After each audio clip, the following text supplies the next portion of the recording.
దేవుని మహోన్నతమైన నామమున మీకు శుభములు పలుకుతూ తండ్రి అయిన దేవుని నుండి ప్రభైన యేసుక్రీస్తు వారి నుండి కృపయు సమాధానమును సమృద్ధిగా మీకు దేవుడు అనుగ్రహించాలని ప్రభుని వేడుకుంటూ ఉన్నాను ప్రియులారా. ఈ దినము మనం రోమిలకు రాసిన పత్రిక 8వ అధ్యాయము 14వ వాక్యం నుంచి 27వ వాక్యం వరకు కలిగిన లేఖన భాగాన్ని ధ్యానించడానికి మనం ప్రయత్నం చేద్దాం. ఓ 2-3 వారాలుగా మనము స్థిరముగా సాగుతున్నటువంటి అధ్యాయము. ఈ అధ్యాయంలో దేవుడు మనకు వాగ్దానం చేసినటువంటి యేసుక్రీస్తునందు దేవుడు మనకు అనుగ్రహిస్తానన్నటువంటి జీవితం ఏ రీతిగా ఉంటుందో ఈ అధ్యాయంలో మనం చూస్తున్నాం.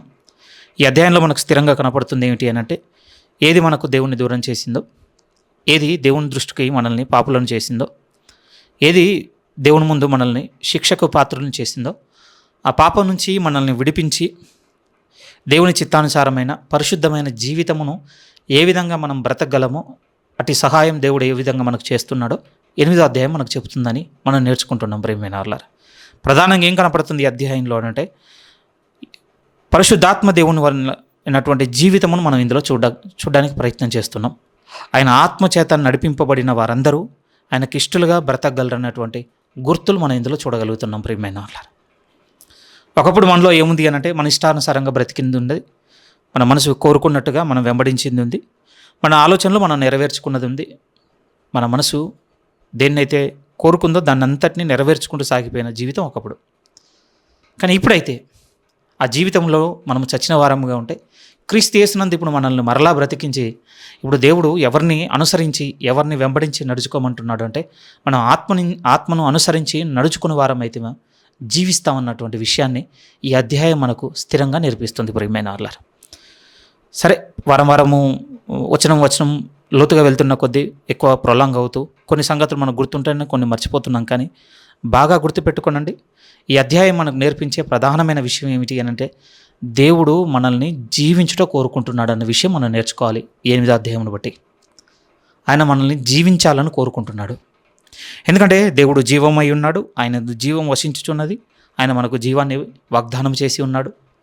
ఒకరోజు పాపం వల్ల మనం పోగొట్టుకున్న దాన్ని ఇప్పుడు క్రీస్తులో మనకు అనుగ్రహిస్తున్నాడు. ఇదంతా ఏమిటి అంటే జీవము. అది ఏ విధంగా మన యందు వసించుచున్నది అని అంటే, మనం ఆత్మను అనుసరించి నడుచుకునే వారముగా ఉంటే.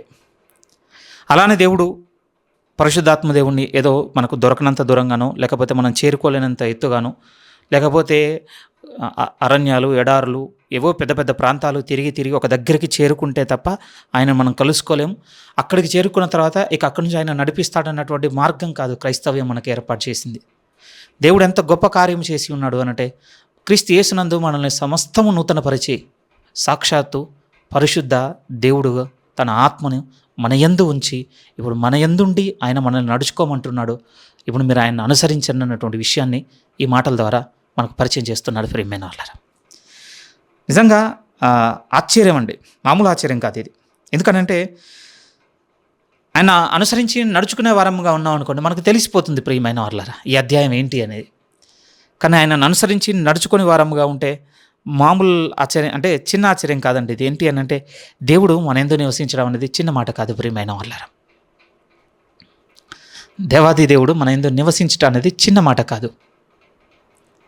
ఆయనను మన యందు వసింపచేసి ఇప్పుడు మీరు ఆయనను అనుసరించి నడుచుకునే వారముగా ఉండండి, ఇంకా క్రీస్తులో మీరు చేరుకోవాల్సిన చోటుకు చేరుకున్నట్టు అన్నటువంటి విషయం ఈ మాటలు మాట్లాడుతున్నాయి. అందుకోసం 14లో క్లియర్గా ఉంది కదా, దేవుని ఆత్మ చేత ఎందరూ నడిపింపబడుదురో వారందరూ దేవుని కుమారులై ఉందురు. ఇంతకంటే శ్రేష్టమైన వాక్యమును మనం వెతుక్కోలేము. ఒక విధంగా చెప్పాలి అంటే ఒక శ్రేష్టమైన ముత్యంగా దీన్ని మనం పరిగణ చేసుకోవచ్చు. ఏ లేఖను బట్టి అంటే, దేవుని ఆత్మ చేత ఎందరూ నడిపింపబడుదురో వారందరూ దేవుని కుమారులై ఉందురు. అందుకోసం ఇప్పుడు ఏమంటున్నా అంటే, మీరు మరలా భయపడకండి. ఆ పదం ఉంది కదండి, 15వ వాక్యంలో ఉంది, మరలా భయపడుటకు. ఏమండి మరలా భయపడుటకు అంటున్నాడు అని అంటే, ఇంతకుముందు ఎప్పుడు భయపడ్డాం మనం? అంతే కదా, ఇంతకుముందు ఎప్పుడు భయపడ్డాం మనం చూడటం లేదండి. ఎందుకు చూడటం లేదు అని అంటే, మీరు ఆలోచించండి, లోకమంతా చీకట్లో ఉందనుకోండి, ఒకసారి ఆలోచించండి, లోకమంతా చీకట్లో ఉందనుకోండి, మళ్ళీ చీకటిని గురించి ప్రత్యేకమైన పదప్రయోగం చేయాల్సిన అవసరం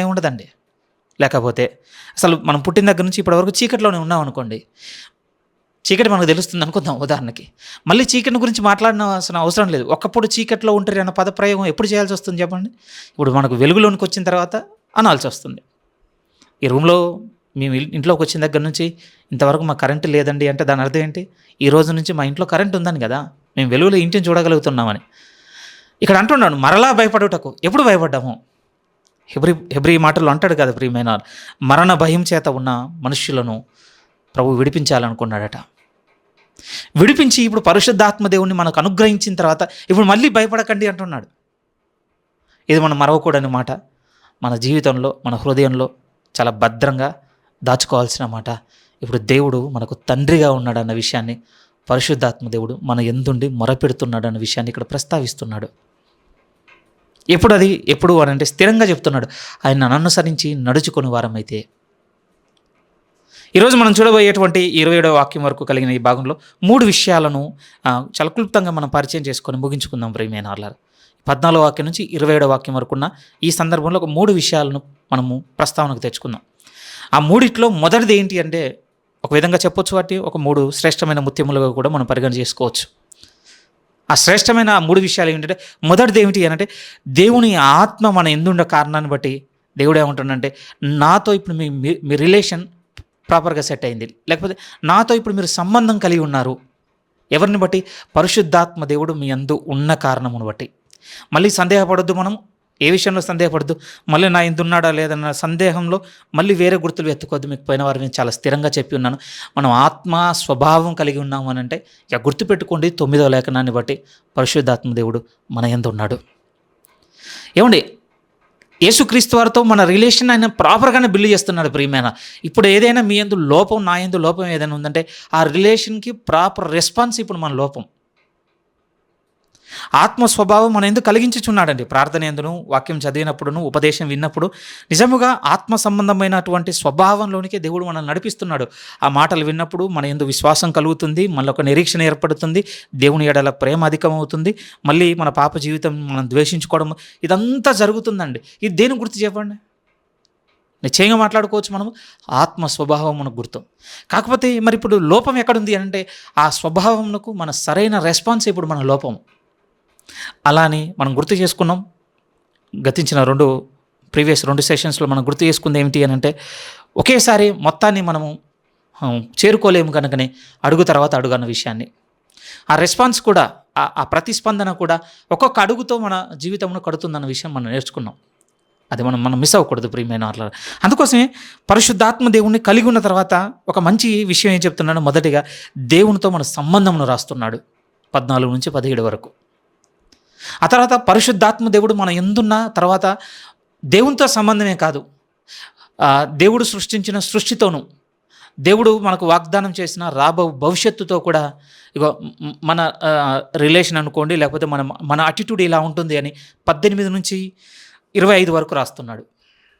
14 నుంచి 17 వరకు పరిశుద్ధాత్మ దేవుడు మన ఎందున్న కారణంను బట్టి దేవునితో మన సంబంధం ఇలా ఉంటుందని రాస్తున్నాడు.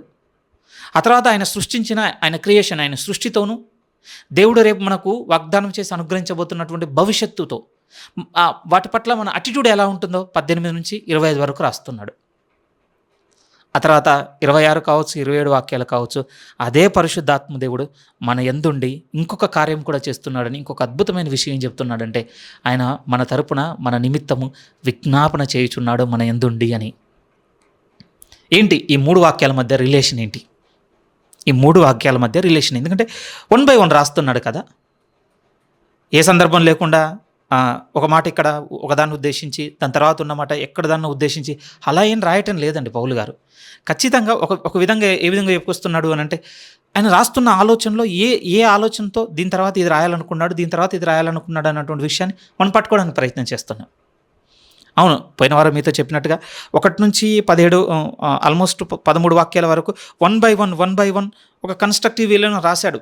ఒక వాక్యం ఇంకో దానికి నడిపించింది, ఇంకో వాక్యం ఇంకో దానికి నడిపించింది, ఆర్డర్ కనపడింది, ఒక కన్క్లూజన్ వరకు నడిపించిన తర్వాత మరి ఇప్పుడు పరిశుద్ధాత్మ దేవుడు మన యందు నివసించడం మొదలుపెట్టిన తర్వాత ఇక ఎలా ఉంటాయి అని అంటే, ఆయన మన యందు ఉన్నందుకు మన నుంచి బయటకు వచ్చేటి ఎలా ఉంటాయి, సింపుల్గా మన నుంచి బయటకు వచ్చే విషయాలు.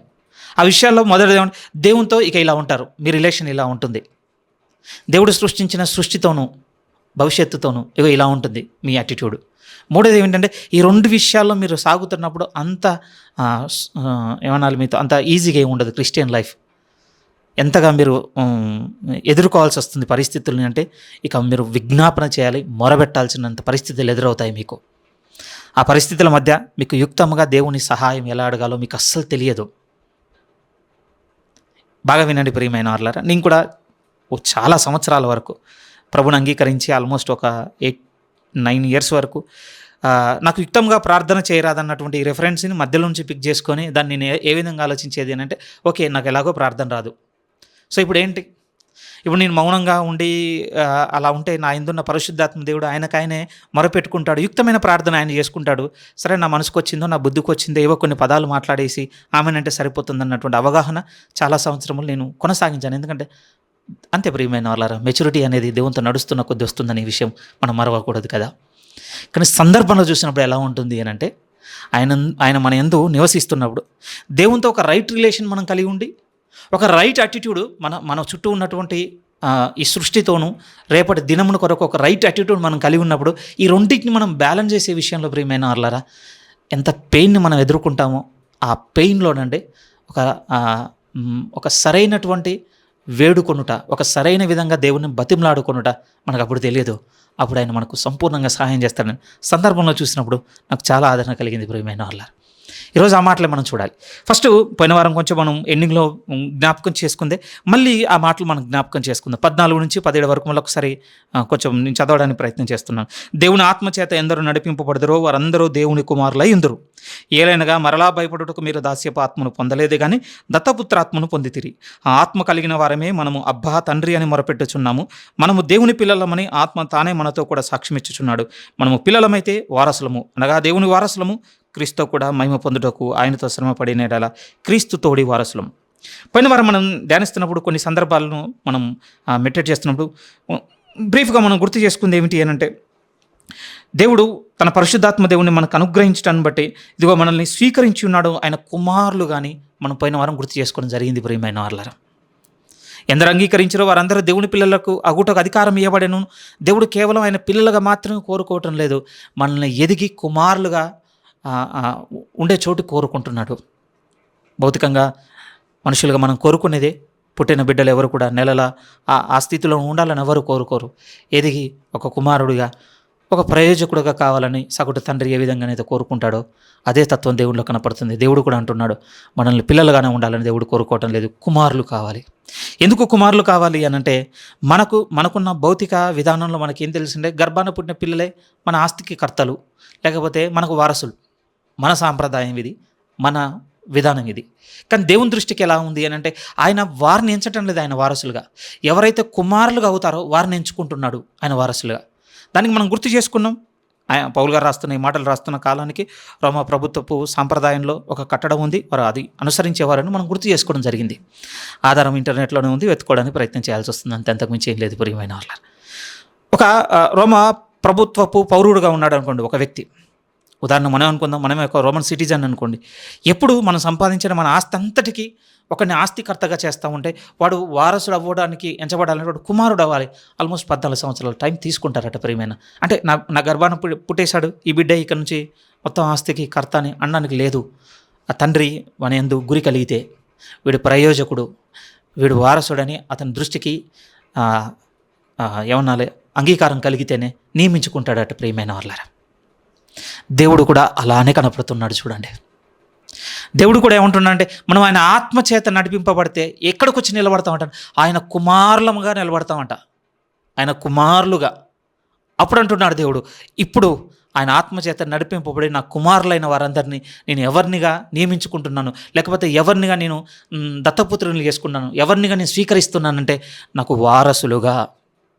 అంటే రేపటి రోజున నేను సృష్టించిన ఈ సమస్త సృష్టి మీద కావచ్చు, నా సకలమైనటువంటి అన్నిటి మీద ఒక విధంగా మనం మాట్లాడాలి అని అంటే, సమస్త ఆస్తి మీద ఒక తండ్రి ఒక బిడ్డను ఆస్తికర్తగా చేసినట్టు దేవుడు అంటున్నాడు, ఆయన సర్వసంపద అంతటి మీద, ఆయన సమస్త అధికారం అంతటి మీద దేవుడు అంటాడు, ఇప్పుడు నేను ఎవరిని వారసులుగా పెట్టుకుంటాను అని అంటే నా కుమారులను. ఆయన కుమారులను అగుటకే పరిశుద్ధాత్మ దేవుడు ఏం చేస్తున్నాడంటే మన యందుండి మనల్ని నడిపిస్తున్నాడు. రెండో వైపు దేవునితో మన సంబంధమును సరిగ్గా బిల్డ్ చేస్తున్నాడు. అందుకోసం అబ్బా తండ్రి అని ఆయన మొరపెట్టుచున్నాడు అన్నటువంటి విషయాన్ని అక్కడ రాశాడు ప్రియమైన. అది ఫస్ట్ స్టెప్ అండి. దేవునికి మనల్ని కుమారులు చేయడం మాత్రమే కాదు పరిశుద్ధాత్మ దేవుడు మన యందుండి చేస్తున్నది. రెండో విషయం ఏమన్నాడంటే ఆయనకు వారసులుగా మనల్ని తీసుకొని వెళ్తున్నాడు. వారసులు అని అంటే కుమారులు అవ్వగానే వారసులు అవ్వలేదు. ఎందుకంటే వెంటనే 17లో ఇంకొక మాట చెప్పాడు. ఆయన ఎవరిని వారసులుగా పెట్టుకుంటాడంటే ఒక కండిషన్ పెట్టాడు. ఆ కండిషన్ ఏంటంటే క్రీస్తుతో కూడా ఎవరైతే శ్రమ పడతారో వారందరినీ క్రీస్తు తోడి వారసులను చేసుకోవాలనుకుంటున్నాడు ప్రియమైన వాళ్ళారు. ఇది దేవునితో ఉన్న రిలేషన్ గురించి మాట్లాడిన మాటలండి. స్థిరముగా మాట్లాడినవి, చాలా లోతుగా చూడవలసినవి, అనుభవ జ్ఞానంతో ప్రభువుతో నడిచి మరింత వెలుగు పొందుకోవాల్సినవి. చిన్న మాటలు ఇంకా మనం చదివినాయి.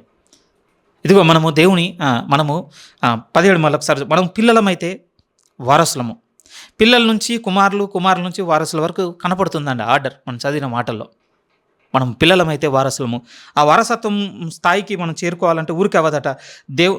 క్రీస్తుతో కూడా మహిమ పొందుటకు ఆయనతో శ్రమ పడిన ఎడల. ఇది కాకుండా ఇంకొక మార్గం ఏం లేదండి. అందుకోసం పౌలు గారు ఫిలిప్పీ పత్రికలో చాలా స్థిరంగా మాట్లాడింది 3వ అధ్యాయంలో.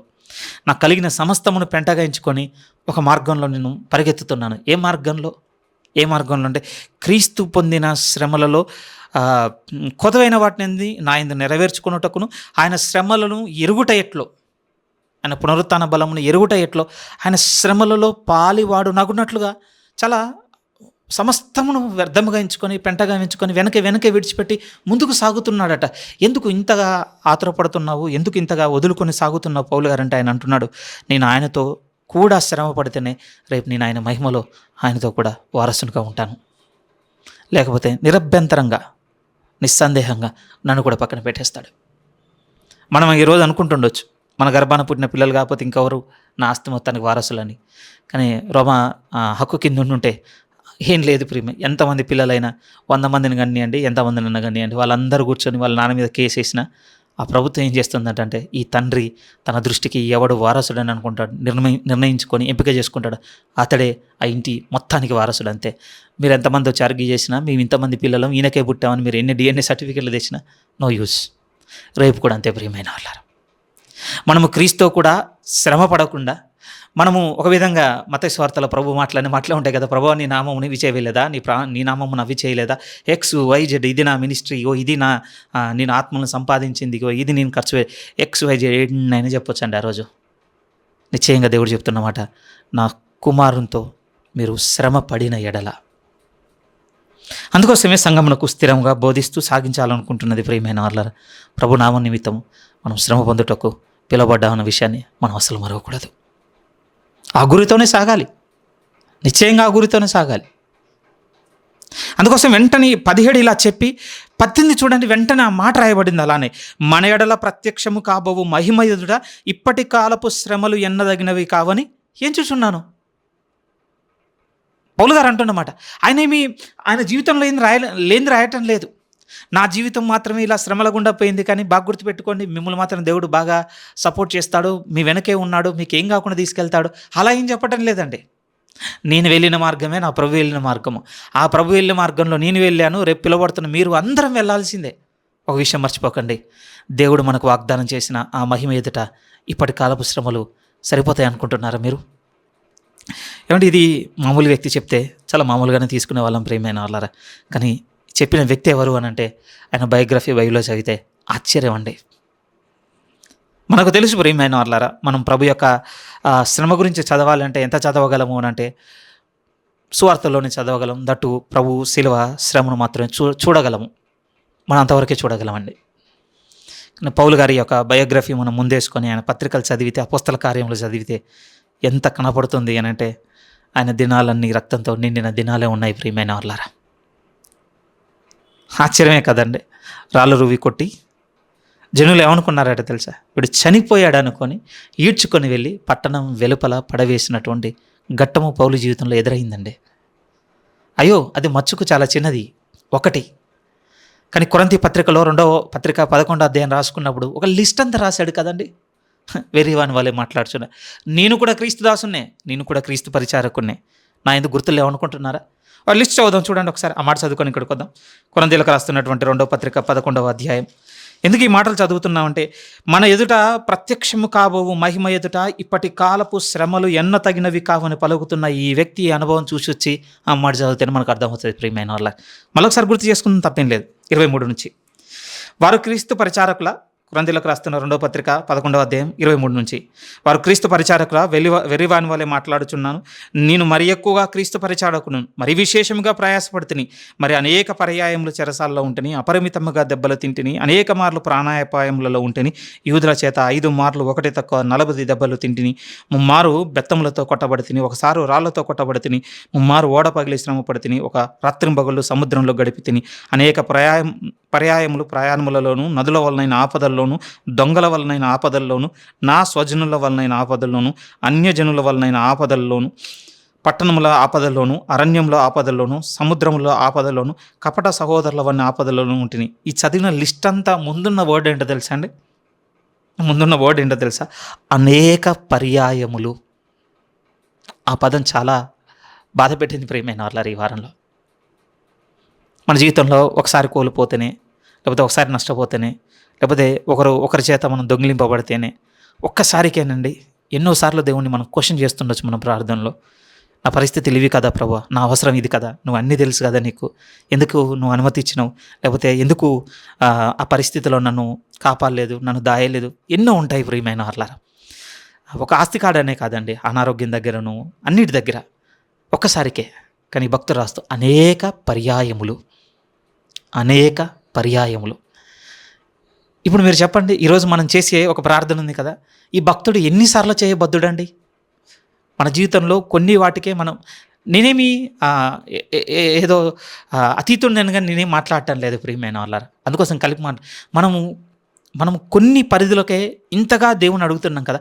ఈ అనేక పర్యాయములు జరిగిన ఈ వ్యక్తి ఎంత అడగబద్దుడు? ఎందుకు ప్రభు ఇలా? నీ సువార్త నిమిత్తం కదా, నాకున్న రాయల్టీస్ అన్నిటిని వదులుకొని, నాకున్న ఆస్తులు వదులుకొని, నాకున్న సొంత భూములను వదులుకొని, నాకున్న ఇల్లును, నాకున్నటువంటి చదువును, చిన్న వ్యక్తి ఏం కాదండి ఆయన. చదువు పరంగా కావచ్చు, ఆస్తిపరంగా కావచ్చు, గొప్ప వ్యక్తేనండి. మామూలుగా ఏం లేడు, పరిసేయుడు. మామూలు విషయం అనుకుంటున్నారు పరిసేయునిగా ఉండడం అని అంటే. అధికారం కూడా కలిగి ఉన్నవాడు. ఆ టైంలోనే ఒక గుర్రం తీసుకొని వెళ్ళగలుగుతున్నాడంటే చిన్న విషయం కాదు ప్రియమైన వాళ్ళారా. అయ్యో చిన్నది కాదండి ఆయనకున్న అధికారం. రోమా ప్రభుత్వ అంటే రోమన్ సిటిజన్షిప్ ఒకవైపు, ఇంకొకటి యూదా సిటిజన్షిప్ ఇంకొక, ఈ రెండు కలిగి ఉండడం అనేది చిన్న విషయం కాదండి. ఆయన ఖైదు చేసినప్పుడు కూడా మీరు అపొస్తల కార్యం చదువుతున్నప్పుడు అనుభవాలు ఎలా ఉంటాయో తెలుసా? కొత్త మంచి మంచి అధికారులు ఈయనకు పరిచయస్తులుగా, అధికారులలో ఈయన బంధువులు ఉన్నట్టుగా రాయబడిన సందర్భాలు కూడా ఉంటాయండి. చిన్న వ్యక్తి ఏం కాదండి ఆయన. ఏమంటే అలాంటి వ్యక్తి జీవితంలో ఎదురైన విషయాల గురించి రాస్తూ ఉంటున్నాడు. ఇన్ని వదులుకోవచ్చు వచ్చింది ఎందుకు నీకు? ఇలా ఈ కొద్ది ధనము, లేకపోతే ఏదో ఒక సంఘం నా దురావస్థను చూసో, నా అవసరాన్ని చూసో ఇచ్చిన కొంత సొమ్ముతో నా పోషణకు అవసరం అంత ఇచ్చారు కదా, ఇవి కూడా దొంగిలింపబడ్డాక అనుమతిస్తాను, ఎన్నో అడుగుండొచ్చండి ఆయన. కానీ ఆయన మనసులో ఏముంది అని అంటే, రేపు నేను పొందుకోబోవు మహిమ ఎదుట ఇప్పటి కాలపు శ్రమలు ఎన్నదగినవి కావు. అయ్యో చాలా చదవబద్దలం కదా ఇలా. 27వ వాక్యంలో కూడా, ప్రయాసముతోనూ కష్టముతోనూ తరచుగా జాగరణముతోనూ ఆకలి దప్పులతోనూ తరచుగా ఉపవాసముతోనూ చలితోనూ దిగంబరత్వంతోనూ ఉంటేనే. ఈరోజు ఒక పూట మీల్స్ మనకు ప్రొవైడ్ చేయకపోతేనే చాలా ఎక్కువగా మాట్లాడుతున్న దినాలు ప్రియమైన వాళ్ళారు ఇవి. లేకపోతే మనం అంటే ప్రతిరోజు తినే క్వాంటిటీ కంటే, ఆ క్వాంటిటీ కంటే కొంచెం క్వాంటిటీ తగ్గిన మీల్ మనకు దొరకగానే మనం సనుగుతున్నటువంటి పరిస్థితులు మనవి. ఏది ఒక్కసారికి 2 సార్లకేనండి. ఈ వ్యక్తి రాస్తున్న ఈ మాటలు ఎలా కనపడుతున్నాయంటే, అనేక పర్యాయములు. కొరింథీలో 4వ అధ్యాయంలో కూడా అంటాడు కదా, ఆయన ఎలా చూసుకున్నాడట అంటే వీటన్నిటిని, క్షణమాత్రం ఉండు చులకని శ్రమ. ఎప్పుడు పలుకుతామండి ఆ మాట? మనం ఉందా అసలు మన జీవితంలో ఆ చోటుకు చేరుకునే స్థితి ఉందా? ఎవరు వారసులో తెలుసా? ఎవరు వారసులు అంటే, క్రీస్తు కూడా మనము శ్రమ పడిన ఎడల ఆయన తోడి వారసులు అంతే. ఎవరు వారసులు? ఇక్కడ ఉన్నంత కాలము అన్నిటినీ, అన్ని వేళ, అన్ని సమయాల్లో మనం కోరుకున్న టైంకల్లా అన్నీ పొందుకుంటూ, అన్నీ మనతో చక్కగా సాగిపోతూ ముగింపోయేసరికి చేరుకోగలము అని అంటే, అయ్యో ఈ భక్తుడు రాస్తున్న మాట అసలు ఏమాత్రం కూడా మాకు సాక్ష్యంగా లేదు ప్రియమైన వాళ్ళ. అలా లేదు అసలు. నిశ్చయంగా లేదండి. ఎలా మాట్లాడుతున్నాడు తెలుసా? అదే అంటున్నాడు 18, మన ఎడల, రోమ 8:18, మన ఎడల ప్రత్యక్షము కాబోవు మహిమ ఎదుట ఇప్పటి కాలపు శ్రమలు ఎన్నదగినవి కావని ఎంచుచున్నాను. ఒక విధంగా చాలా బాగా అనిపించిందండి ఒక సేవకుని ఎక్స్ప్లెనేషన్లో. నిజమే, ఆయన జీవితంలో ఈ వైపు ఒక కాలం, ఈ వైపు ఇంకొక కాలం పెట్టుకుంటున్నాడట.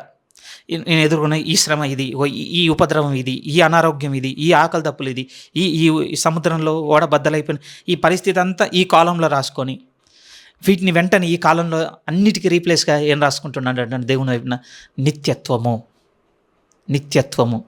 నేను ఓడ బద్దలైపోయి ఎన్ని దినములు ఉన్నాను? సముద్రంలో 3 దినములు ఉన్నాను.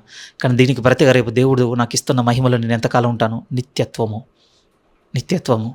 నేను ప్రభువుని అంగీకరించి 20 సంవత్సరాల నుంచి నేను శ్రమ పడుతున్నాను. నేను శ్రమ పడిన సంవత్సరములు 20. ఈ 20 సంవత్సరములు ఇటువైపు చూసుకుంటున్నాడు. ఈ 20 సంవత్సరములు ఎదురైన ప్రతి శ్రమను ఇటువైపు చూసుకుంటున్నాడు. కానీ దీనికి ప్రతిగా క్రీస్తులో దేవుడు నాకు వాగ్దానం చేసినటువంటి ఆ మహిమలో నేను పొందుకోబోయే కాలం ఎంత అంటే నిత్యత్వము. చాలా వాటికి మన ప్రార్థనలో మారిపోతాయి ప్రియమైన వారలారిక. నిజము, దేవుని మనం నిందించేటివి మారతాయి. ఒక అవగాహనతోనే, ఒక ఆలోచనతోనే, ఒక స్థిరమైన సంకల్పంతోనే నా జీవితంలోనికి వీటన్నిటినీ ప్రవేశపెట్టాడు. ఫెయిల్యూర్స్ని, ఒక విధంగా ఆర్థికపరమైనటువంటి ఇబ్బందులను, గ్రోత్ లేని స్థితిని, మనం ఏది తలపెట్టినా కూడా అది మనకు ప్లస్ అవ్వకుండా అది మనల్ని నష్టంలోనికి నడిపించే ఈ పరిస్థితులన్నింటినీ ఆయన ఆలోచనతోనూ ఇంకా స్థిరంగా పెద్ద పదంతో ఒక సంకల్పంతోనే మీ జీవితంలో, నా జీవితంలో పెట్టాడు. ఎప్పుడు చూసుకోగలమో తెలుసా? ఈ 18 అర్థమైతే 8:18, మన ఎదుట ప్రత్యక్షము కాబోవు మహిమ ఎదుట ఇప్పటి కాలపు శ్రమలు ఎన్నదగినవి కావని ఎంచుచున్నాము. ఆ పదం ఉంది చూడండి ప్రియమైన వాళ్ళారా. మనం 6వ అధ్యాయంలో మాట్లాడుతున్నప్పుడే చెప్పడం జరిగింది కదా, మిమ్మల్ని మీరు ఎంపిక చేసుకోండి. అంటున్నాను, నేను ఎంపిక చేసుకుంటున్నాను. ఒక విధంగా అండి, ఒక ఆర్థికపరమైన లావాదేవీ దగ్గర వాడేటువంటి పదం, ఒక బ్యాంకు టర్మ్ నాలెడ్జీ వాడుతున్నాడు ఆయన. ఒక విధంగా వాణిజ్యపరమైనటువంటి భాష వాడుతున్న మిమ్మల్ని మీరు ఎంపిక చేసుకోండి. ఎలా చూసుకోండి? మీ జీవితంలో ఎదురవుతున్న పరిస్థితులకి ఏ విధంగా చూసుకోండి అంటే, ఎదురవుతున్నవి నిజమేనండి, చిన్నవి ఏమి కావు ప్రియమైన వాళ్ళ. నేనేమి వీటిని తిరస్కారం చేయటం లేదు. మన అనారోగ్యాలు కావచ్చు, మన ఇబ్బందులు కావచ్చు, మన శ్రమలు, మన నష్టాలు నేను చిన్నవని తూలనాడటం లేదు. కానీ ఒకటి మర్చిపోకండి ప్రియమైన వాళ్ళారా, మనందరం గుర్తుపెట్టుకుందాం, ఇవి పెద్దవే, కానీ వీటికంటే పెద్దది క్రీస్తుల దేవుడు మనకు వాగ్దానం చేసి ఉన్నాడు. అది మరవకూడదు. మనం క్రీస్తు కూడా శ్రమపడిన తోడి వారసులము. అలా అనుకోగానే అవ్వలేదు. మనం ప్రాక్టికల్గా మాట్లాడుకోవాలంటే ఏ విధంగా ఉందంటే, ఎదురవుతున్న జీవితం శ్రమలతోనే ఉంది.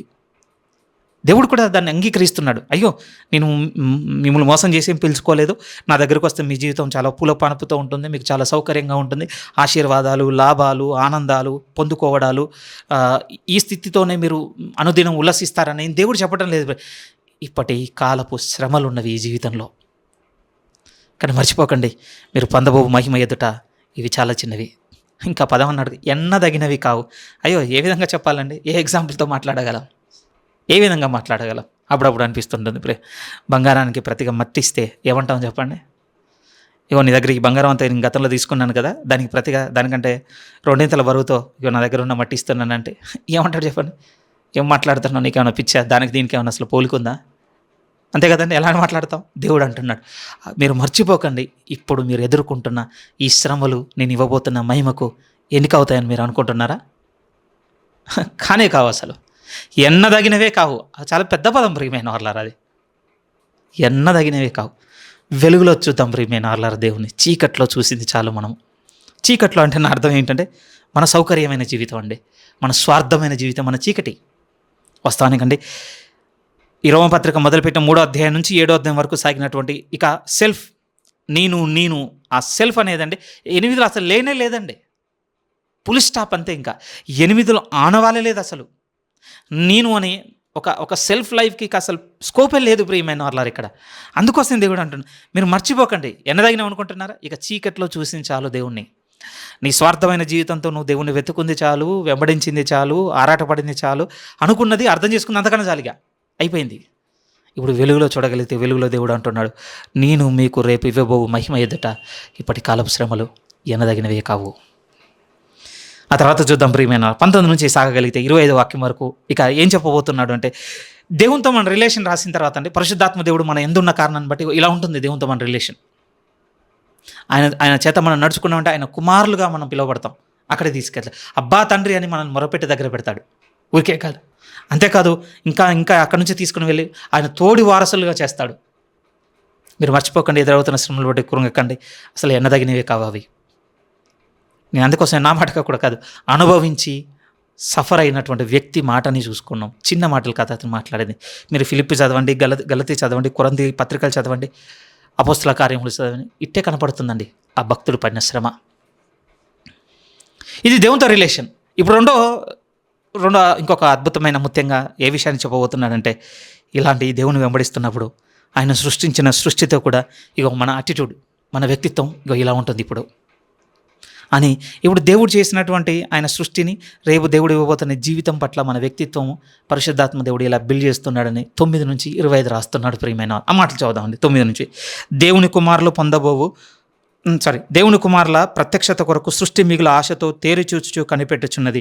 ఏలైనగా సృష్టి నాశనముకు లోనైన దాస్యంలో నుండి విడిపింపబడి దేవుని పిల్లలు పొందబోవు మహిమ కలిగిన స్వాతంత్రం పొందుదనను నిరీక్షణ గలదే, స్వేచ్ఛగా కాక దాన్ని లోపరిచిన వాని మూలముగా వ్యర్థపరచబడిను. సృష్టి యావత్తు ఇదివరకు ఏకగ్రీవంగా మూలుగుచూ ప్రసవవేదన పడుచున్నదని ఎరుగుదుము. అంతేకాదు, ఆత్మ యొక్క ప్రథమ ఫలము నొందిన మనము కూడా దత్తపుత్రత్వము కొరకు, అనగా మన దేహం యొక్క విమోచనము కొరకు కనిపెట్టుచు మనలో మనము మూలుగుచున్నాము. ఎలైనగా మనము నిరీక్షణ కలిగిన వారమే రక్షింపబడితిమి. నిరీక్షింపబడినది కనబడినప్పుడు నిరీక్షణతో పని ఉండదు. తాను చూచిన దాని కొరకు ఎవడు నిరీక్షించును? మనము చూడని దాని కొరకు నిరీక్షించిన ఎడల ఓపికతో దాని కొరకు కనిపెట్టుదుము. ఇప్పుడు దేవుడు సృష్టించిన సృష్టి ఎడల పరిశుద్ధాత్మ దేవుడు మన యందుండి మనం ఆయనను అనుసరించి నడుచుకునే వారముగా ఉంటే మనలో ఎదిగించేటువంటి వ్యక్తిత్వం ఎలా ఉంటుంది అంటే, ఇగో మీరు దేవుడు రేపు మీకు వాగ్దానం చేసిన భవిష్యత్తు కొరకు మీరు ఎదురు చూచువారుగా ఉంటారు. ఒక నిరీక్షణ కలిగిస్తాడు ఆయన. ప్రభువులో ఒక ఆనందాన్ని కలిగిస్తాడు, ప్రభువులో ఒక సమాధానాన్ని కలిగిస్తాడు, ప్రభువులో ఒక రేపటిని గూర్చినటువంటి ఒక ఎదురు చూపును కలిగిస్తాడు. 9 నుంచి 25 అదే చెప్తున్నాడండి పౌలు గారు. మనము ఆత్మను అనుసరించి నడుచుకున్న వారముగా ఉంటే ఇప్పుడు దేవుడు సృష్టించిన సృష్టితో ఇలా ఉంటుంది మన రిలేషన్. నిజమే ప్రియమైన వారలారా, ఇప్పుడు ఇదంతా పాడై ఉన్నది. ఎందుకు పాడై ఉన్నది? ఇక్కడే చెప్పాడు. మన ఆది కాండముల పైన కూడా కనపడుతుంది. ఆదాము నిన్ను బట్టి నేల శపింపబడి ఉన్నది. ఇక్కడ కూడా అదే, ఎవనికి లోబర్చిందో ఆ లోబర్చిన వాని మూలముగా వ్యర్థపరచబడింది. అదే జరిగిందండి. కానీ దేవుడు ఎంత ఆశ్చర్యకరంగా ఏం చేయబోతున్నాడంటే, ఆయన మన ఎదుట ప్రత్యక్ష కాబోవ మహిమలు ఏం చేయబోతున్నాడటంటే, ఆయన సమస్త సృష్టి మీద మనల్ని కర్తలుగా నియమించబోతున్నాడట. యజమానులుగా, ఏలువారిగా. కర్త అన్న దాంట్లో అర్థం అదేనండి, యజమానుడు. రేపు ఎక్కడ నిలబెట్టబోతున్నాడు? క్రీస్తు తోడి వారసులం అంటే ఏం చేస్తామంటే ఆయనే కదా ప్రియమైన ఆకాశమునకు భూమి మీద వాటన్నింటినీ సమస్తమును క్రీస్తులో ఏకం చేసుకుందాం అనుకుంటున్నాడు. మరి దాని మీద ఎవరు సర్వాధికారి? తన కుమారుడు. ఆయన మాత్రమే కాదు, దేవుడు ఇంకేం చెప్పు, ఆయన తోడి వారసులుగా ఇప్పుడు క్రీస్తు రక్తంలో కడగబడి ఆయన ఆత్మని అనుసరించి నడుచుకుంటూ దేవుని కుమారులుగా బతుకుతున్న వారందరినీ తీసుకొచ్చి దేవుడు రేపు ఆయన ఇవ్వబోతున్న మహిమలు ఎక్కడ పెట్టబోతున్నాడు అంటే సమస్త సృష్టి మీద యజమానులుగా, తోడి వారసులుగా, ఏలువారిగా. అదే కదండి మన నిరీక్షణ. క్రీస్తు పునరుత్థానం మీద మనం ఈరోజు ఒక విశ్వాసం ఏర్పరచుకొని ఎందుకు సాగుతున్నాం? ఆయన పునరుత్థాన బలంలో మనం కూడా పాలివారం కావాలని ఎందుకు కోరుకుంటున్నాం? ఆయన కూడా తిరిగి లేచి రాజ్యము చేయుటకే కదా. అదే రాస్తున్నాడు పౌలు గారు. ఎంత గొప్ప నిరీక్షణను పరిశుద్ధాత్మ దేవుడు మనం ఎందుకు కలిగిస్తాడు అని అంటే, ఆయన సృష్టించిన ఈ సమస్త సృష్టి మీద మనకిచ్చేటువంటి వ్యక్తిత్వం ఇది మారుతుందండి. మన బిహేవియర్ కూడా మారిపోతుంది. ప్రియమైన వాళ్ళు పెటాలను ఇంకెళ్ళను చేరినందుకు కాదండి, అందుకు కాదు. బాగా ఆలోచించగలిగితే, ఇది నా తండ్రి నా కొరకు సృష్టించింది, దీన్ని నూతనపరిచినప్పుడు దేవుడు దీన్ని ఏలువానిగా నన్ను నియమించబోతున్నాడు తన కుమారునితో కూడా. మన వ్యక్తిత్వమే మారుతుంది ప్రియమైన వాళ్ళారా. ఈరోజు అది కనపడకపోతుండొచ్చు, అది అగ్రీ చేయాల్సిందే. ఎందుకంటే ఈ వ్యర్థపరచబడిన దాంట్లో ఇది ఇలానే ఉంది ప్రియమైన వాళ్ళారు. ఉదాహరణకి ఏ విధంగా మీతో చెప్పాలి, మీరు ఒకవేళ ప్రయత్నం చేసినా దీన్ని బాగు చేయాలని, ఇది మరలా రేపటి రోజున అది నూతనపరచబడేటువంటి దేవుడు నియమించిన ఎదురు చూస్తుంది కదా. ఇప్పుడు మిగుల ఆశతో ఎదురు చూస్తుంది కదా. దేని కొరకు? ఒక విమోచన కొరకు. ఆ విమోచన పొందుకోనంత వరకు ఒకవేళ మనం ఇక్కడ ఉండి దీన్ని సెట్ చేయాలని చూసినా అవ్వదండి. మీకు ఏ విధంగా చెప్పాలి, ఉదాహరణకి ఇది నాకు రీసెంట్ టైంలో ఒక సేవకు నోట విన్నప్పుడు చాలా బాగా అనిపించిందండి. అంటే ఎంత కరప్టెడ్ నేచర్ వచ్చింది ఈ క్రియేషన్‌లోనికి అనేది ఆ సేవకుడు చెప్పినప్పుడు చాలా అద్భుతంగా అనిపించింది. ఈ ప్రకృతిలోని ఏ విధంగా వ్యర్థపరచబడిందనడానికి ఆయన ఒక మాట చెప్పాడు. ఉదాహరణకు ఒక పండు ఉందనుకోండి. మరి దాన్ని చెట్టు నుంచి తెంపేసిన తర్వాత అంటే పండయిన తర్వాత దాన్ని తీసుకున్న తర్వాత మీరు ఏం చేయకండి. ఒక 2, 3 రోజులు మీ ఇంట్లో అలా పెట్టి ఉంచండి. ఏమవుతుందో మనకు తెలుసు. బాగా పండిపోతుంది నెమ్మదిగా. దాని లోపలనే అది పాడవడం మొదలవుతుందండి. మనం ఏం చేసినా కూడా దాంట్లో ఉన్నటువంటి బయట నుంచి మీరు నేను ఎంత ప్రయత్నం చేసి ఇది పాడవకుండా మనం చేద్దామని ప్రయత్నం చేసినా మేబీ మనం ఎంత కష్టపడ్డా ఏం చేయొచ్చు అంటే ఆ ప్రాసెస్ని స్లో చేసి ఉండొచ్చండి అంతే. దాంట్లో పాడైపోతున్న ఆ గుణాన్ని మనం మందగించవచ్చు. మనం చేసేటువంటి ప్రిజర్వేటివ్ మెథడ్తో ఏం చేయగలం అంటే బయట నుంచి కొంచెం ఆ వేగంగా పాడైపోయే ఆ నేచర్ని మనం కొద్ది రోజులు హోల్డ్ చేసి ఉండొచ్చేమో. కానీ వేరే చూడండి, మన ఇంట్లోనే రిఫ్రిజిరేటర్ ఉంది. ఒక ఫ్రూట్స్ని తీసుకొచ్చి వెజిటబుల్ తీసుకొచ్చి ఫ్రిడ్జ్లో పెట్టండి. అమ్మ ఇది పాడగాదులే అనుకుని పెట్టి చూడండి, మనకు తెలిసి ఏమవుతుందో. 4 రోజుల తర్వాత 5 రోజుల తర్వాత చూస్తే మనం తెచ్చినప్పుడు ఉన్నట్టుగా అస్సలు ఉండదు. అయ్యో, అది దాన్ని తయారు చేసుకుంది ఎందుకు? పాడవకుండా ఉండడానికి కదా.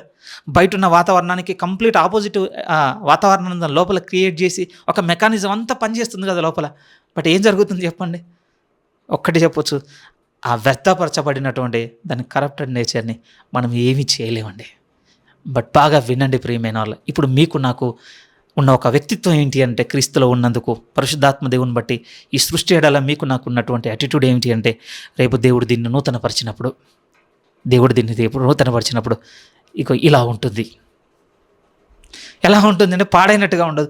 మంచిదాన్ని, ఒక శ్రేష్టమైన దాన్ని, ఒక పవిత్రమైన దాన్ని, ఏమాత్రం కూడా నాశనం లేని దాని మీద ప్రభువు నన్ను నియమించినప్పుడు దేవుని చిత్తానుసారంగా నడుచుకుంటుంది. ఒక ప్రత్యక్షత ఉందట ప్రియమైన వాళ్ళ దానికి కూడా. మళ్ళీ చదువుదాం. అంటే ఈ కొంచెం చాలా లెంతీ ఎక్స్ప్లెనేషన్ ఉందండి. 19 నుంచి 25 వరకు మనం ఇంకొకసారి ఎప్పుడైనా చాలా లోతుగా చూద్దాం ప్రియమైన వాళ్ళారా. ఎందుకంటే బేసిక్ అండర్స్టాండింగ్ మీకు నేను ఎక్స్ప్లెయిన్ చేయడానికి ట్రై చేస్తున్నాను. ఇక్కడ చాలా లోతైన విషయం రాస్తున్నాడు. మళ్ళీ నేను చదువుతున్నాను చూడండి. దేవుని కుమారుల ప్రత్యక్షత కొరకు సృష్టి మిగుల ఆశతో తేరు చూచుచూ కనిపెట్టుచున్నది. ఇప్పుడు మనం దొరికేసామా? ఇప్పుడు మనమే కదా. ఇప్పుడు మన కోసం ఎదురు మీరు నేను ఇలా అనుకోకూడదు. ఏ స్థితికి చూస్తుందో తెలుసా ప్రకృతి కూడా? క్రీస్తుతో కూడా శ్రమపడి ఎవరైతే వారసులు అవుతారో వారే కదా. ఎవరు దేవుని కుమారులు అన్నాడు 17లో? ఇదిగో ఆయన ఆత్మచేత నడిపింపబడిన వారందరూ దేవుని కుమారులు అవుదురు, వారే వారసులు. అలానే ఊరికే అవ్వలేదు, క్రీస్తుతో కూడా శ్రమ పడినాడు వాళ్ళ వారసులు. ఇగో ఈ ప్రాసెస్ గుండా అంతా ఎవరు వస్తున్నారో వారి కొరకు ఎదురు చూస్తున్నట్టు ప్రియమైన వాళ్ళ. ఎందుకంటే వారికి ఇప్పుడు లోపరుచుకోవాలనుకుంటుంది నూతనపరచబడిన తర్వాత. ఇప్పుడు వ్యర్థపరచబడింది కదా, కానీ దేవుడు రేపు నూతనపరుస్తాడని దానికి ఎదురు చూపుంది. ఆయన సమస్త సృష్టికి ఎదురు చూపుంది. ఆ ఎదురు చూపులో ఏం కోరుకుంటుందట అంటే నేను మళ్ళీ దేవుని కుమారులకు నేను లోపరుచుకోవాలి. ఆ చిన్న బ్లెస్సింగ్ కాదు ప్రియమైన వాళ్ళ. నేను ఎక్స్ప్లెయిన్ చేయడానికి కూడా నా పదాలు లేవండి, ఎందుకంటే కొంత అనుభవం కావాలి. కానీ దేవుడు ఏ చోట నిలబెట్టాడో క్రీస్తులో మనం ఉన్నందుకు అని అంటే రేపు మళ్ళీ ఒక శ్రేష్టమైనదంతా మనకు లోబడుటకు ఎదురు చూస్తుందట ప్రియమైన వాళ్ళరా. ఎవరమండి మనం? అసలు ఎవరని చెప్పండి? అసలు ఎవరం? పాపులం ప్రియమైన వాళ్ళ. కానీ దేవుడు క్రీస్తులో మనకు వాగ్దానం చేస్తున్న 8వ అధ్యాయం చూస్తేనండి ఎక్కడుందండి అసలు? లోకంలో ఏ మతంలో ఉంది, ఏ దేవుడు అని చెప్పబడుతున్న ఆయన దగ్గర ఉంది ఈ విధానం అంతా. ఏ ఉందో మనకే తెలియాలి. కానీ మనల్ని పిలుచుకున్న దేవుడు మాత్రం నిశ్చయంగా చెప్తున్నాడు ప్రియమైన వాళ్ళారా, రేపు మీకు నేను వాగ్దానం చేస్తానన్న మహిమ చిన్నది కాదు. ఎవరికి ఆ మహిమ అంటే తన ఆత్మను అనుసరించి నడుచుకున్న వారందరిది. మరవకూడదు. ఒక గొప్ప నిరీక్షణ రాస్తున్నాడండి. అదే అన్నాడు కదా 22 నుంచి, సృష్టి యావత్తు ఇది వరకు ఏకగ్రీవంగా మూలుగుచు ప్రసవ వేదన పడుచున్నదని ఎరుగుదాం. అంతేకాదు ఆత్మ యొక్క ప్రథమ ఫలములు నొందిన మనము కూడా దత్తపుత్రత్వము కొరకు అనగా మన దేహం యొక్క విమోచనము కొరకు కనిపెట్టుచు మనలో మనము మూలుగుచున్నాము. ఉందా ప్రియమైన వాళ్ళారా మీ యందు నా యందు? ఇంకెంతకాలం ఇలా? నా దేవుడు నాతో మాట్లాడినట్టుగా బతకలేనటువంటి ఇందులో నుంచి నేను ఎప్పుడు విడిపింపబడతాను? చాలాసార్లు సంఘంలో గుర్తు చేసుకున్న మాటే, ఇది నాకు నిలవరమైన పట్టణము కాదు, ఒక ఉండబోతున్న దాని కొరకు నేను ఎదురు చూస్తున్నాను అన్నట్టుగానే ఉందా? లేకపోతే ఈ నిలవరమైన పట్టణము కానీ ఈ చోట తాపత్రయాలు, వెంపర్లాడాలు, ఏమంటే మీ సర్వైవల్ గురించి నేనేం చెడుగా మాట్లాడటం లేదు. కానీ ఇదే బ్రతకను ఆరాటపడే బతుకుంటుంది చూసారా, దాని గురించి నేను మాట్లాడుతున్నాను. శరీరానుసారమైన మనసు గురించి మాట్లాడుతున్నాను. ఓపెన్గా మీతో చెప్తున్నాను. మీ పోషణ గురించో, మీ చేతుల కష్టం గురించో, మీకు ఆర్థికపరమైన స్థితిగతులు ఉండకూడదన్న విషయం గురించి నేను మాట్లాడటం లేదు. అవి నేను మాట్లాడడానికి ఎక్కలేను, కానీ నేనేం అవే బ్రతకని బతికే ఒక మనస్తత్వం ఉంటుంది చూసారా, ఒక శరీరానుసారమైన జీవితం ఉంటుంది చూసారా, ఆ జీవితంతో మాట్లాడుతున్న మాట ఏమిటి అంటే మూలుగుతున్నామా అసలు మనం? ఒక విడుదల కొరకు మూలుగుతున్నామా? క్రీస్తులో దేవుడు నాకు వాగ్దానం చేస్తానన్న జీవితం నేను ఎప్పుడు పొందుకుంటానన్నటువంటి ఒక ఎదురు చూపుతో కూడిన మూలుగా ఉంది మన యందు. కానీ ప్రకృతి మాత్రం నిశ్చయంగా బాధపడుతుందట అండి. మళ్ళీ ఎవరికి లోపరుచుకోవాలనుకుంటుందట అంటే దేవుని కుమారుల ప్రత్యక్షత కొరకు. వారు ఇప్పుడు నన్ను ఏలాలి, వారు నా ఎందుకు క్రియ చేయాలి, వారు నా మీద అధికారం చేయాలి, వారు నన్ను శాసించాలి, ఎదురు చూస్తుందట అండి. నిశ్చయంగా దేవుని లేఖనం చెబుతుంది, ప్రియమైన దేవుడు ఆయన వాగ్దానం చేసిన మహిమలో ఖచ్చితంగా అది నెరవేర్చుకుంటాడు. వండర్ఫుల్ థింగ్ ఇక్కడ ఏమిటి అని అంటే ఆ నిరీక్షణ ఈరోజు మీకు నాకు ప్రామిస్ చేయబడింది. ప్రియమైన వారలారా, ఆయన నామంలో మనం విశ్వాసం ఉంచిన కారణాన్ని బట్టి ఇప్పుడు మనం కూడా ఆ వంతులో చేరి ఉన్నామండి. ఆ గుంపులోనికి మనం కూడా చేర్చబడ్డాం. ప్రేమ ఆ దేవుని కుమారుల ప్రత్యక్షత కలిగిన ఆ గుంపులో మనం కూడా బట్ ఒకటి మర్చిపోకూడదు, క్రీస్తు కూడా మనం శ్రమ పడిన ఎడల ఆయన తోడి వారసులము. ఆయనతో మనం కలిసి శ్రమ పడాలి అంటే ఆత్మను అనుసరించిన జీవితం అనేది నిలకడగా ఉండాలి. ప్రియమైన వాళ్ళరా, అభ్యంతరపడుతున్నామా? క్షమాపణ చెప్పి మళ్ళీ ప్రారంభిద్దామండి. అంతేకాని వెనక తీసే ప్రసక్తి అయితే అసలు లేదు. ప్రియమైన వాళ్ళరా, ఆ చోటు మనకొద్దు. అందుకోసం అంటున్నాడు 23, అంతేకాదు ఆత్మ యొక్క ప్రథమ ఫలముల నొందిన మనము కూడా దత్తపృతత్వం కొరకు, అనగా మన దేహం యొక్క విమోచనము కొరకు కనిపెట్టుచు మనలో మనము మూలుగుచున్నాము.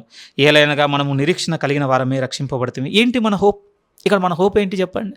బాగా వినండి ప్రియమైన వాళ్ళరా. ఒక సాక్ష్యం కలిగిన నిరీక్షణ దొరికిందండి ఈరోజు మనకి. సాక్ష్యం కలిగిన నిరీక్షణ ఏమిటి అంటే నిజమే, ఇప్పటి వరకు మనం మాట్లాడుకున్నటువంటి ఈ ప్రకృతి మీద సర్వాధికారం కావచ్చు, ఈ మొత్తం నూతనపరచబడిన ఒక శ్రేష్టమైన మహిమ కావచ్చు, దీన్ని మనం ఎవ్వరం చూడలేదు ప్రియమైన వాళ్ళరా. కానీ ఒక వండర్ఫుల్ థింగ్ ఇక్కడ ఏముంది అని అంటే 2 సాక్ష్యాలు మనకు దొరికాయండి. మనమైతే ఆ ప్రథమ ఫలం అంటే ప్రథమ ఫలముగా మనం మృతులను ఇంకా లేపబడలేదండి. ఓకే, యేసుక్రీస్తు వారు లేపబడి ఉన్నారు. ఆయన నామం ముందు విశ్వాసం ఉంచినందుకు మన వంతులు లేపబడకు మనం అర్హతను పొందుకున్నాం. కానీ మొదటి వ్యక్తి ఎవరు, లేకపోతే ప్రథమ ఫలం ఎవరంటే ప్రభువైన యేసుక్రీస్తు. ఆయన ఏ విధంగా మీద దేవుడు వాగ్దానం చేసిన ఆ మహిమలోనికి ప్రవేశించి ఉన్నాడు. ప్రియమైన వాళ్ళ పైన వారు ఉన్న తండ్రి, నీ యొద్ద నాకు ఎట్టి మహిమ అయితే ఉండను, ఆ మహిమతో నన్ను ఇప్పుడు మహిమపరచు. పునరుత్థానం తర్వాత అది దొరికిందండి. మనకు తెలుసు, మగ్దలేని మరియ ముట్టుకోబోతున్నప్పుడు కూడా ప్రభు అన్నది, ఇప్పుడు నేను నా తండ్రి మహిమలోనికి వెళ్ళేంతవరకు నన్ను ముట్టకు. ఏమండి, ఆయన మొదటి సాక్ష్యం అండి. ఈరోజు మనం విశ్వాసం ఉంచిన యేసుక్రీస్తు వారు ఏమి చూడగలుగుతున్నాం అంటే దేవుడు మనకు వాగ్దానం చేసిన నిరీక్షణలో ఈరోజు మీరు నేను అంగీకరించడానికి మనం భౌతిక సంబంధంగా పలానా ఎక్సో వైయో జెడ్డో ఎవరో భౌతికమైన వ్యక్తులు మనకు విట్నెస్గా ఉన్నది కాదు. మొదటి విట్నెస్ ఎవరంటే మనం విశ్వసించిన నజరేయుడైన యేసుక్రీస్తు. ఆయన మృతులలో నుండి లేపబడి ఉన్నాడు. ఐ థింక్ మనం 11వ వాక్యంలోనే చూడగలమండి. ఇదే 8వ అధ్యాయం. మృతులలో నుండి యేసును లేపిన వాని ఆత్మ. ఈయన మొదట ప్రియమైన వాళ్ళారా. ఇప్పుడు మనందరూ ఎదురు చూపు ఏంటో తెలుసా? మనం కూడా లోకంలో ఉన్న అన్యుల వల్ల మనం కూడా మన టైం చచ్చిపోతామండి. ఆ చావు కూడా వారి వల్లే, మనకు కూడా అనారోగ్యంతోనో లేకపోతే ప్రమాదంతోనో ఏదో ఒక రూపైన మన మరణం కూడా లోకస్తునిగానే ఉంటుంది. ప్రియమైన వాళ్ళ ఏంటి వానికి మనకు ప్రత్యేకత, ఏంటి వానికి మనకున్న శ్రేష్టత అంటే దేవుడు చెప్తున్నాడు, ఇప్పుడు క్రీస్తులో మన శ్రేష్టత ఉంది. ఏంటంటే ఆయన మృతుల నుండి మొదటి వానిగా లేచి దేవుడు వాగ్దానం చేసిన మహిమలోనికి ప్రవేశించున్నాడు. సృష్టి తేరుచూచు కనిపెడుతున్నాడు. ఒక మహిమ ఉంది కదా, ఆ మహిమలోనికి ఆయన ప్రవేశించి ఉన్నాడు. దేవుడు ఇప్పుడు ఏమంటున్నాడంటే, ఇప్పుడు ఆ మహిమ మీకుందన్న నిరీక్షణ మరవకండి. మీరు ఆ మహిమ మీకుందన్న నిరీక్షణ మీరు మరవకండి. రెండవ విట్నెస్ ఏమిటంటే పరిశుద్ధాత్మ దేవుని ఈరోజు మనకు సంచకరువుగా అనుగ్రహించి ఉన్నాడు. నిజమే ప్రియమైన వాళ్ళు, శరీర సంబంధంగా ఇంకా మనము ఆ దత్తపుత్రత్వం పొందుకోలేదండి. అదే అన్నాడు కదా 23లో, శరీర సంబంధంగా ఇంకా విమోచింపబడలేదు. ఇంకా ఈ దురేచలకు లోక సంబంధమైన వాటన్నిటికీ ఇంకా ఇది బంధింపబడినటువంటి ఏ విధంగా బానిసత్వంలోనే ఇంక స్ట్రగుల్ అవుతుంది. కానీ ఆత్మ యందు మాత్రం దేవుడు విమోచన అనుగ్రహించి ఉన్నాడు. ప్రియమైన వాళ్ళ మనల్ని ఐ థింక్ మళ్ళీ 11లో ఉన్న మాటే. 11లో ఏమనుంది? దేవుని అంటే మృతుల నుండి యేసును లేపిన మన ఆత్మ మీలో నివసించిన ఎడల మృతుల నుండి క్రీస్తు యేసును లేపిన వాడు చావునకులోనైన మీ శరీరంలోను కూడా మీలో నివసించుచున్న తన ఆత్మ ద్వారా జీవింపజేయను. దాంట్లో 10లో ఏముంది? మనం ఆత్మ సంబంధంగా దేవుడు మళ్ళీ మనం తిరిగి జీవింపజేస్తున్నాడు. కానీ శరీరము మళ్ళీ రేపు వచ్చినప్పుడు దేవుడు మళ్ళీ తిరిగి లేపుతాడని మనం గతంలో చదువుకున్నాం. 23లో కూడా అదే చెప్తున్నాడండి. ఇప్పుడు మనము ఆత్మ సంబంధంగా విమోచనం పొందుకొని ఉన్నాం. కానీ దేవుడు ఏమంటాడు, మీరు మరవకండి, ఆయన ఆయన మీకు నాకు చేసిన వాగ్దానాలు ఏందంటే, ఆ నిరీక్షణ మనకేం చెప్తుందంటే, శరీరమును కూడా దేవుడు విమోచింపబోతున్నాడట ప్రియమైన. సమస్తం నూతనమండి. ఓకే, ఇప్పుడు క్రీస్తు యేసునందు నూతన పరచబడ్డాయన్నవి అంటాడు కదా కొరింథీ 2వ పత్రిక 5వ అధ్యాయంలో. దేవుడు అన్ని నూతన పరిచి ఆత్మ సంబంధంగా ఇప్పుడు అన్ని నూతన పరిచబడి ఉన్నాయి. మన ఆలోచనలు, మన అభిప్రాయాలు, నిర్ణయాలు, మన ఉద్దేశములు అన్నిటిని దేవుడు నూతన పరిచాడు. కానీ ఇప్పుడు ఇంకా కృషించిపోయే, ఇంకా రోగానికి లోనయ్యే, ఇంకా మరణం పొందుకోగలిగే, ఇంకా ఈ శాపగ్రస్తమైన శరీరంలోనే మనం ఉన్నాం ప్రియమైన వాళ్ళ. కానీ దేవుడు ఏమంటున్నా అంటే, ఒక గొప్ప నిరీక్షణను మన వ్యక్తిత్వానికి దేవుడు జోడించి, ఇప్పుడు ఈ నిరీక్షణతో మీరు ఎదురు చూస్తున్నారు ఏంటి అని అంటే, దీనికి కూడా మీకు విమోచన ఉంది. ఇది నిజంగా సంతోషపెట్టాలండి, నిజంగా సంతోషపెట్టాలి. ఎందుకనంటే ఇది కొంచెం రివర్స్గా రింగ్ అవుతుందండి. సరిగ్గా మీకు అర్థం కాకపోతే తప్పుగా కూడా రింగ్ అవుతుండొచ్చు. కానీ బాగా వినండి ప్రియమైన వాళ్ళారా. దేవుడు మనల్ని సృష్టించాడు అనడానికి ఉన్న ఏకైక భౌతిక గుర్తు ఏంటో తెలుసా అండి? మన శరీరం అండి. నిజం తెలుసా? మన ఎందున్న ఏకైక భౌతిక గుర్తు ఏంటో తెలుసా? ఈ శరీరమే ప్రియమైన వాళ్ళారా. దీనికి నాకు సంబంధం లేదనుకుంటే ఆధారమే లేదని మనం దేవుడు నిజంగానే నమ్ముటకు. నేను కూడా చాలా థింక్ చేసి ఉంటానండి. ఎందుకు వదలటం లేదు దేవుడు ఈ బాడీని? మనం నమ్మిన దేవుడు నిజమైన దేవుడు అనడానికి గుర్తు ఇదే ప్రియమైన వాళ్ళారా. లేకపోతే ఎందుకు చెప్పండి? ఇది ఇచ్చిన ఆయన రేపు ఇంకో కొత్తది ఇవ్వడా? మళ్ళీ దీన్ని ఎందుకు నూతనం చేయాలి? ఎందుకు దీన్ని వదలటం లేదు? మీరు చూడండి, నేను ఒకటి నవ్వుతున్నాను ప్రియమైన వాళ్ళారా. ఆయన నిజమని నాకు నిజముగా నిరూపణ ఇచ్చేది రేపు ఇదే. ఇది తిరిగి లేవాలి, నూతన పరచబడాలి. ఇంకా నో డౌట్ అండి అందులో. అంతే. కొంచెం మీతో అర్థమైతే ఆశ్చర్యం అనిపిస్తుంది, అర్థం కాకపోతే తప్పుగా కూడా రింగ్ అవుతుంది. నాకు తెలియదు మీ మైండ్లో ఇది ఎటు లీడ్ చేసిందో. కానీ మరొకసారి 23 చదివి ముందుకెళ్తున్నాను. అంతేకాదు, ఆత్మ యొక్క ప్రథమ ఫలములను నొందిన మనము కూడా దత్తపుత్రత్వము కొరకు, అనగా మన దేహం యొక్క విమోచనము కొరకు కనిపెట్టుచు మనలో మనము మూలుగుచున్నాము. అలా మూలగటం లేదు అని అంటే ఇక మళ్ళీ మనము అక్కడే నిలబడ్డాం. మొదట్లోనే శరీరానుసారమైన మనసు దగ్గర నిలబడిపోయాం. ఆత్మానుసారమైన మనసులోనికి వస్తే ఇది కనపడుతుంది ప్రియమైన వాళ్ళు. నాకు విడుదల కావాలి. ఈ జీవితం నుంచి దేవుడు వాగ్దానం చేసిన జీవితం యొక్క పచ్చిక బయళ్ళలో నేను పరుండుకోవాలంతే. ఇంకా అది చూడాలి. నేను ఆ పవిత్రమైన జీవితంను చూసుకోవాలి. దేవుని చిత్తానుసారముగా ఎల్లప్పుడూ ఉండేటువంటి జీవితంను చూసుకోవాలి. శుద్ధి కలిగినటువంటి ఆ స్థితిలో నేను ఉండాలని ఆశిస్తేనండి ఈ మూలుగు మనకు తెలుస్తుంది. అందుకోసం కింద అన్నాడు, మనం మరవద్దు, ఏలైనగా మనము నిరీక్షణ కలిగిన వారమే రక్షింపబడుతుంది. నిరీక్షింపబడినది కనబడినప్పుడు నిరీక్షణతో పని ఉండదు. తాను చూస్తున్న దాని కొరకు ఎవడు నిరీక్షించును? మనము చూడని దాని కొరకు నిరీక్షించినలా ఓపికతో దాని కొరకు కనిపెట్టుచున్నాము.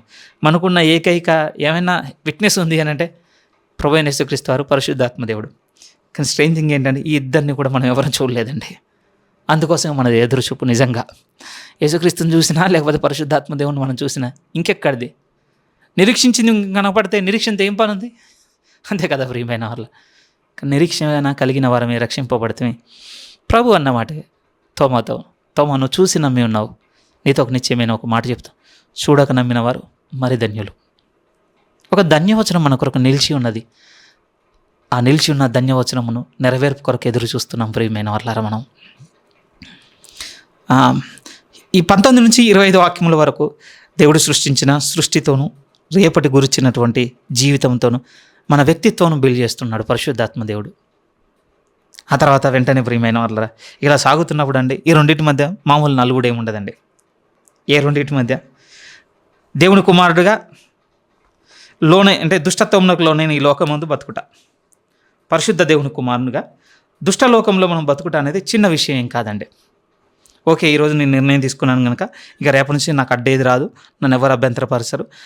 నేను అనుకున్నట్టుగా నా నిర్ణయాల చొప్పున దేవుని ఎడల నేను ఇవి చేయాలనుకుంటున్నాను, ఇలా ఉండాలనుకుంటున్నాను, ఇవి చేయొద్దు అనుకుంటున్నాను కనుక ఇక నాకు ఏవి అడ్డు రావు, నేను అనుకున్నది అనుకున్నట్టుగా నా జీవితం సాగుతుంది అనుకోవడానికి లేదండి.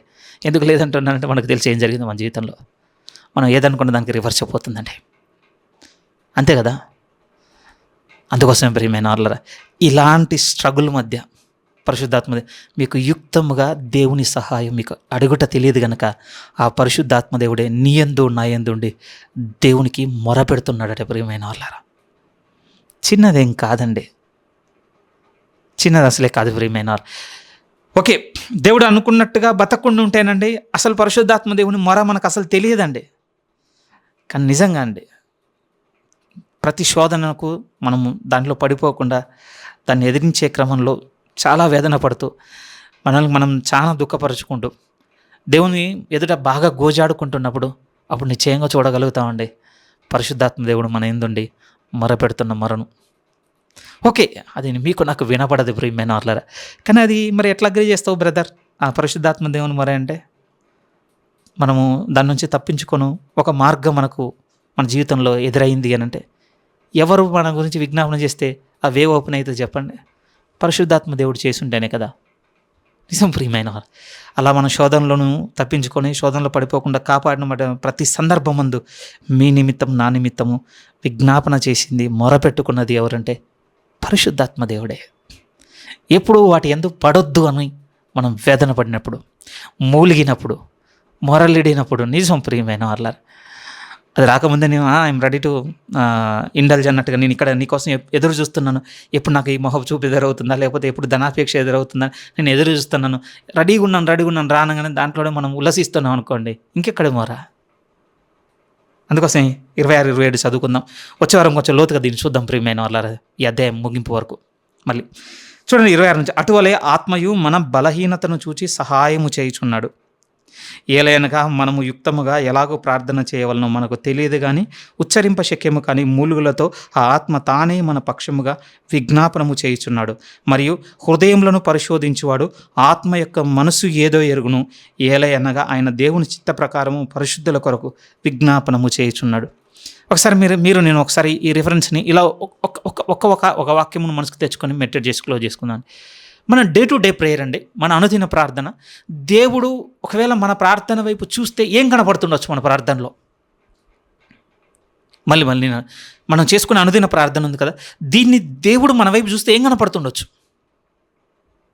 ఎందుకు ఈ మాట అంటున్నాను అంటే, మన బలహీనతను చూసి పరిశుద్ధాత్మ దేవుడు మన కొరకు యుక్తంగా మొరపెడుతున్నప్పుడు అండి, పరలోకం నుండి చూస్తున్న దేవునికి పరిశుద్ధాత్మ దేవుని మొర కనపడింది అనుకోండి, వండర్ఫుల్ అండి. ఎందుకంటే 27 అదే హృదయములను పరిశోధించేవాడు ఆత్మ యొక్క మనసుకు ఏదో కూడా ఎరుగును. ఇప్పుడు మన ఇంతున్న పరిశుద్ధాత్మ దేవుడు మన బలహీనతను చూసి మన బలహీనతను బట్టి మొరపెడుతున్నాడు అనుకోండి, ఆత్మ యొక్క మనసును పరిశుద్ధమైన తండ్రి దేవుడు పరిశీలన చేయగలడు, చూడగలడు. కానీ ఇప్పుడు నేను అడుగుతుంది ఏమిటంటే, మనం ఆ బలహీనతలను బట్టి మూలగకుండా, మన బలహీనతలను పరిశుద్ధాత్మ దేవునికి తెలవకుండా మనం వాటిని నెరవేర్చుకునేట అంటే పాపం చేస్తూ మనం బతుకుతూ అనండి. ఇప్పుడు పరిశుద్ధాత్మ దేవుడు నా గురించి మొరపెడుతున్న మొర దేవుడు చూస్తే ఏం కనపడుతుంది? ఆయనకి ఏం కనపడుతుంది? అసలు నేను బలహీనతను బట్టి ఏడవబడుతున్నానని చూపించుకోలేదనుకోండి, పరిశుద్ధాత్మ దేవుడు నా గురించి మొరపెట్టే విషయంలో అది లేదనుకోండి, పైనుండి నా ప్రార్థన ఆలకించుతున్న దేవునికి ఏం కనపడుతుంది అసలు నా ప్రార్థనలో, మీ ప్రార్థనలో? ఎందుకు ఈ మాట అంటున్నాను అంటే, ఆయన ఆత్మను కలిగి ప్రార్థన చేసే జీవితం వైపు మన అడుగులు పడాలి ప్రియమైన వాళ్ళారా. పిల్లవానిగా ఉన్నప్పుడు పిల్లవానిగా అనుభవాలే మనకు ఉన్నాయండి, కానీ పెద్ద అవుతున్న తర్వాత కూడా ఇంకా పిల్లవాని అనుభవాలతో మనం ఉందామా? పరిశుద్ధాత్మలో ప్రార్థన చేసేటువంటి జీవితం మనకు తెలియద్దా ప్రియమైన వాళ్ళారా? ఎప్పుడు తెలుస్తుంది అంటే, మన బలహీనత ఆయనకు తెలియాలి కదండి. మనం ఎంత బలహీన పడుతున్నామో, ఎంతగా ఈడవబడుతున్నామో, ఎంతగా నలిగిపోతున్నామో కనపరుచుకోవాలి కదా. వాటిని నెరవేర్చుకుంటే ఎందుకు కనపడతాయి చెప్పండి? నెరవేరే పరిస్థితులు నాకు ఎదురవ్వటం లేదు, నేను అనటం లేదు ప్రియమైన వాళ్ళ, కానీ వాటిని విరోధించేటువంటి పరిస్థితులు తగ్గిపోవడం ఏంటి మన జీవితంలో? మనకు ఎదురవుతున్న శోధనలు, పాప సంబంధమైన విషయాలను మనము వాటితో పోరాడేటువంటి సందర్భాలు తగ్గిపోవడం ఏంటి అనుదినము? అవి పెరిగితే కదా మన నీడ ఆయన చూడగలిగేది, అవి చూస్తే కదా మన నిమిత్తమైన విజ్ఞాపన చేయగలిగేది, ఆ విజ్ఞాపనను పరిశుద్ధ తండ్రి అయిన దేవుడు చూస్తే కదా సహాయం చేసేది. ఆర్డర్ ఏ విధంగా బ్రేక్ అవుతుందో చూడండి ప్రియమైన వాళ్ళారా. అందుకోసమేనండి మనం ఆత్మను అనుసరించి నడుచుకునే వారమైతే దేవునితో మన రిలేషన్ ఇలా ఉంటుంది. పిల్లల నుంచి ఆయనకు వారసులుగా తీసుకెళ్లేంత వరకు ఆయన కుమారులను చేస్తున్నాడు. అక్కడి నుంచి క్రీస్తు కూడా మనము కలిసి శ్రమ పడిన ఎడల ఆయన తోడి వారసులుగా నిలబెడుతున్నాడు. అది మాత్రమే కాదు, ఆ పరిశుద్ధాత్మ దేవుని అనుసరించి నడుచుకున్న వారంగా ఉంటే ఇదిగో ఆయన సృష్టించిన సమస్త సృష్టితోనూ, ఆ తర్వాత రేపటిని గూర్చినటువంటి జీవితం, కొత్త ఆకాశం కొత్త భూమితో నిండినటువంటి జీవితంతో మన వ్యక్తిత్వం నిర్మిస్తున్నాడు ఆయన.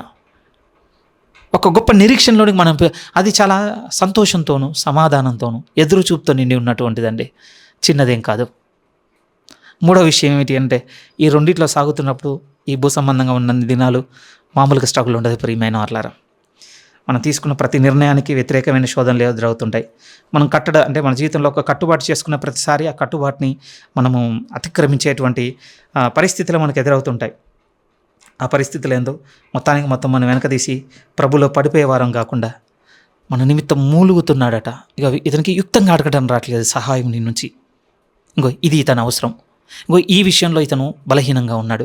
ఇంకో ఈ సహాయము ఇతనికి దొరకక, లేకపోతే ఈ శక్తి ఇతనికి అందక ఏడవబడుతున్నాడని మన అవసరమును చూసి యుక్తంగా మన నిమిత్తం మొరపెడుతున్నాడట. అప్పుడు హృదయములను పరిశీలించి దేవుడు కూడా ఆత్మ యొక్క మనసు ఏదో స్పష్టంగా తెలుసుకొని చూసి మనకు నిశ్చయంగా సహాయం పంపుతున్నాడు అని చెప్తున్నాడు. అవ్వలేదండి అంత చిన్నగా. జస్ట్ ఈ వారం దాన్ని పరిచయం చూసుకున్నాం కదా. వచ్చే వారం ప్రియమైన వాళ్ళ అక్కడి నుంచి ఎండింగ్ వరకు వెళ్ళడానికి ప్రయత్నం చేద్దాం. కానీ ఈ 8వ అధ్యాయం చిన్న భయం అయితే ఉందండి. సంపూర్ణంగా దేవుడు ఉపదేశించినటువంటి భావము సారాంశం మీ హృదయానికి తెచ్చాను లేదో నాకు తెలియదు. కానీ నేను మనస్ఫూర్తిగా మిమ్మల్ని కోరుకునేది ఏంటంటే, మీ ప్లేలిస్ట్లో పెట్టుకోండి ఈ చాప్టర్ని రీడింగ్కి. ఎప్పుడైనా బైబిల్ తీసి చదవాలనుకున్నప్పుడు ఒక బుక్ అంతా చదివి ఈ బుక్ అంతా అర్థం చేసుకునేంత టైం లేదు, ఒక్కొక్క 15-20 మినిట్స్ ఈరోజు నాకు చదువుకోవడానికి మనసు పుట్టింది అన్నప్పుడు ఒక ప్లేలిస్ట్ పెట్టుకోండి ప్రియమైన వాళ్ళ బైబిల్లో కొన్ని చాప్టర్స్ని. ఆ ప్లేలిస్ట్ చదువుకోవడానికి ప్రయత్నం చేయండి. నిజమండి, నా టు డూ లిస్ట్లో అది ఉందండి. నా ఫేవరెట్ చాప్టర్ లిస్ట్లో కొన్ని ఉన్నాయి. నిజం, నేను లిస్ట్ డౌన్ చేసుకున్నాను, యాడ్ చేసుకుంటూనే ఉన్నానండి. అందులో ఇది కూడా నేను చేర్చుకున్నాను. అట్లీస్ట్ అండి మాటికి చదవటాన్ని బట్టి ఇందులో ఉన్న సారాంశం మనకు కొంత గుర్తుంటుంది కదా. ఇక దానికి ఆ తర్వాత మీరు ఎప్పుడైనా ఒక 10 నిమిషాలు చదివినా చాలు ప్రియమైన వాళ్ళ. ఇందులో ఉన్నటువంటి దేవుని బలమైన సత్యములు మిమ్మల్ని నన్ను పట్టుకుంటే మన జీవితం ఆత్మలో నింపబడి నడిపింపబడుతుంది. దేవునితో సంబంధం కడుతున్నాడు. దేవుడు సృష్టించిన ప్రతి సమస్త సృష్టికి మన వ్యక్తిత్వం నిర్మిస్తున్నాడు. ఈ రెండింటి మధ్య మన జీవితము నలుగుతున్నప్పుడు మనకు సమయోచితమైన సహాయం అందాలని మన నిమిత్తం మూలుగుతున్నాడు ఒక యుక్తముగా. దాన్ని చూస్తున్న దేవుడు సరిగైన రీతిగా మనల్ని నడిపించడానికి ఏ విధంగా తీసుకెళ్తున్నాడు 28లో చెప్పబడింది. దాని కింద మాటే అలా మూలుగుతున్న పరిశుద్ధాత్మ దేవుని మూలుగును పరిశీలించిన దేవుడు ఏ విధంగా మన జీవితంలో కార్యాలు చేస్తున్నాడు. సమస్తమును సమకూడి మనకు మేలు కరుగుటకే సమస్తమును జరిగిస్తున్నాడు. కనెక్షన్ ప్రియమైన వాళ్ళ. వచ్చే వారం చూద్దామండి, ఎండింగ్ వరకు చూద్దాం.